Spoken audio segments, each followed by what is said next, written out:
পদ্মায় পানি বৃদ্ধি ও তীব্র স্রোতের কারণে রাজবাড়ীর জৌকুড়া ও পাবনার নাজিরগঞ্জ নৌরুটে ব্যাহত হচ্ছে ফেরি চলাচল। ঘাট এলাকায় তৈরি হচ্ছে যানবাহনের দীর্ঘ সারি। আশপাশে কোনো টার্মিনাল না থাকায় ভোগান্তি পোহাতে হচ্ছে যাত্রী ও চালকদের।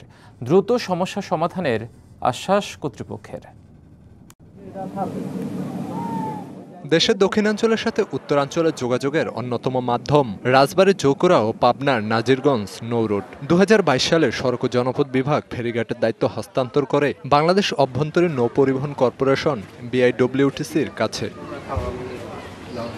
BIWTCর দায়িত্ব নেওয়ার পর কোনো উন্নয়ন হয়নি এ ঘাটের। পদ্মার পানি বৃদ্ধি ও তীব্র স্রোতে চরমভাবে ব্যাহত হচ্ছে ফেরি চলাচল। মাঝে মাঝে বন্ধ রাখতে হয় চলাচল। দীর্ঘ সময় অপেক্ষা করতে হচ্ছে যাত্রী ও চালকদের। ফেরি হচ্ছে ইঞ্জিলি দুর্বল, নদীর স্রোত খুব বেশি, তো এই জন্য লোড নিয়ে যাইতে পারে না। এখানে এসে মনে করেন যে 24 ঘন্টা বয়ে থাকা লাগে। সানবিট সব দিবে সামাল। সানবিট ম্যাজিক প্রেস ডিশওয়াশিং এর মাথা ঘোরানো সলিউশন। নিয়মিত ফেরি চলাচল না করায় ঝুঁকি নিয়ে ট্রলারে পদ্মা পাড়ি দেন যাত্রীরা। টার্মিনাল না থাকলেও নেওয়া হচ্ছে ফি। সড়কবাতি না থাকায় সন্ধ্যার পর ঘাট এলাকা ডুবে থাকে অন্ধকারে। যাত্রীর ছাউনি ও শৌচাগার না থাকায় পড়তে হয় ভোগান্তিতে।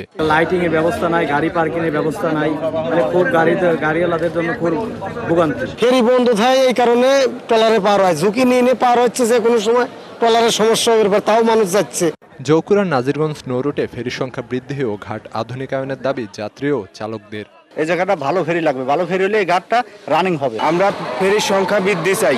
ফেরিঘাট আধুনিকায়ন সহ যাত্রী সেবা বাড়ানোর চেষ্টার কথা জানিয়েছে BIWTC কর্তৃপক্ষ। ফেরিটা হচ্ছে স্রোতের কারণে ফেরি হচ্ছে উঠতে পারে না আর কি, মানে চলতে পারে না স্রোতের কারণে। নতুন ফেরি আরো আমাদের সেপ্টেম্বরে বহাল যুক্ত হচ্ছে, ওখান থেকে আবার আসতে পারে। ফেরিঘাটের সমস্যাগুলো দূর করতে দ্রুত ব্যবস্থা নেওয়ার দাবি স্থানীয়দের। BBC news desk.